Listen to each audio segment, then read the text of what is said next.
Hi guys, welcome back to my channel. I'm sorry it's been a while since you've seen me here, but I had to make a quick trip back to the States to help my parents move, and they're all settled in their new spot.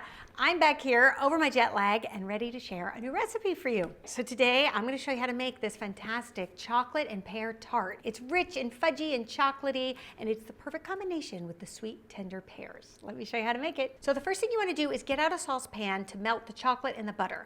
I really like to melt the butter first, so I have 4 tablespoons of unsalted butter here. I really like to begin with the butter and get that going first because then you won't scorch your chocolate. You'll have a nice little pool of butter there for the chocolate to land into. Little tip for you.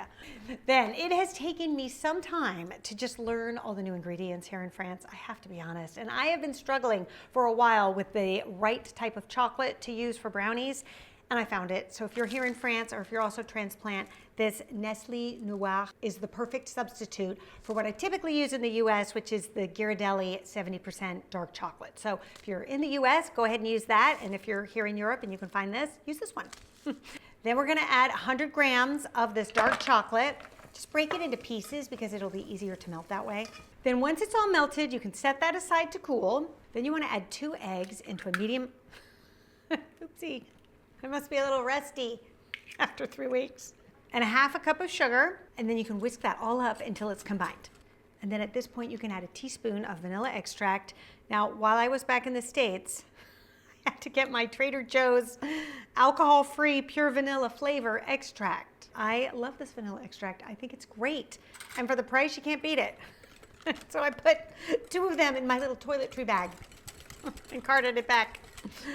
Now, because our chocolate is still a little bit warm, we're going to temper it just a little bit, meaning just add a little bit of chocolate in, give it a whisk, just to bring the temperature of those eggs up a little bit, and then you can add the rest. That will just prevent those eggs from scrambling. Then at this point, you're going to add 2 tablespoons of unsweetened cocoa powder. Just to pump up that chocolate flavor a little bit. I find that the cocoa powder is so concentrated and it's such a dense chocolate flavor that when you add it to something like this, like a brownie, it just really sends it over the edge. Then in a small bowl, you're going to add 1/3 cup of all-purpose flour. There's not that much flour in this because we really want to retain that fudgy brownie texture, and flour is just the enemy of a good brownie. I have learned the hard way. You'll get more like a cakey texture if you add too much flour. Then we're also going to add a 1/4 teaspoon of salt and a 1/2 teaspoon of baking soda. And then you can just give that a whisk. Then you're just going to add the dry ingredients to your chocolate mixture, give it a stir, and that's basically all there is to it.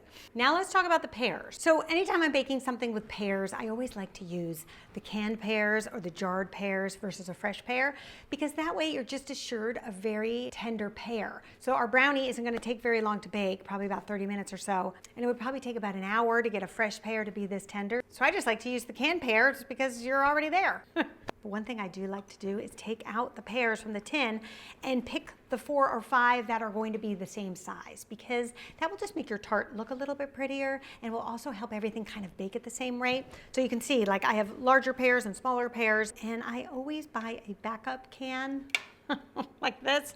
I may not need it, but I buy it just in case, because sometimes you can find with the canned pears, a few might be broken. So it's just a good backup. And then that way you're all set to go when you want to make it again. You've got another can in the pantry.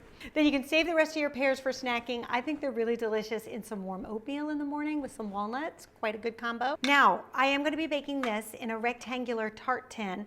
I like it because you can slice it almost like brownies and it just makes it easy to serve. But you could also make the same thing in a round tart tin. All right, here we go. We're going to spray this with some baking spray. Just a little, just to make sure it doesn't stick.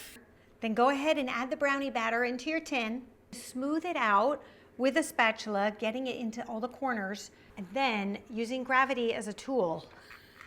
Just go ahead and kind of shake it back and forth. That will also level out the batter. Sometimes gravity is a better spreader than our spatula.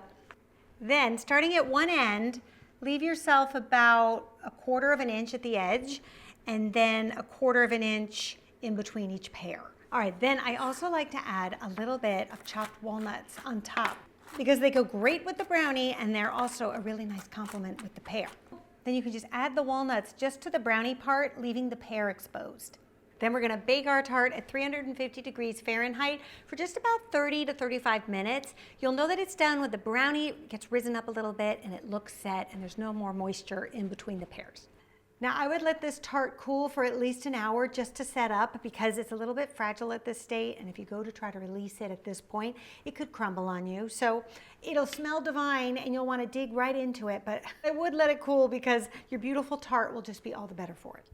And then once it is cool enough to handle, go in with a little paring knife and just loosen the edges. That will just assure it will release. And then you can just push the bottom up through the top and you will have your delicious brownie. Now, it might also help because it is so rectangular to kind of get your hand in there and then loosen it and release it that way.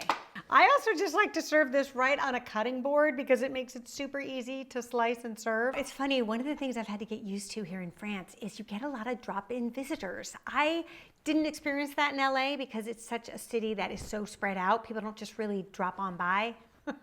But they do here in the small town. So we'll have people who'll just come by for a coffee or pop in to say hi, and then you want to offer them something. So last week in preparation for this video, I made this tart and I had it on my dining room table, just sort of cooling and sitting out on this cutting board. And sure enough, people came in and out all day having a little piece of it until the whole thing was gone. So it is a fun way to serve it. Put it on a cutting board, let people slice off however much they want. Now you can also just brush a little bit of powdered sugar on top. I think that does give it a little extra flourish if you want to be extra fancy. I usually cut the pears in half so everybody gets kind of like a half a pear. It is so rich. But then they can always go back for seconds if they want the other half. You see the pear, and then when you put it on a plate, it looks really pretty with half the pear peeking through. You can serve this warm or at room temperature, or I also think it's really good served chilled. You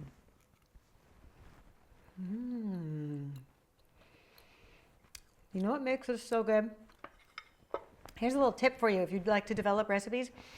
I think desserts that have more than 2 textures are really winners because it keeps you wanting to eat more to experience each texture. So we have this chewy chocolate brownie texture, the soft and tender texture of the pear, and then the crunchy walnut. And all 3 of those together, it's really good. I hope you guys give this one a try and let me know what you think, and I'll see you back here next time. I promise I'll do something healthy. I've got a really great fish recipe that I'm working on for you. So I'll see you then. Bye.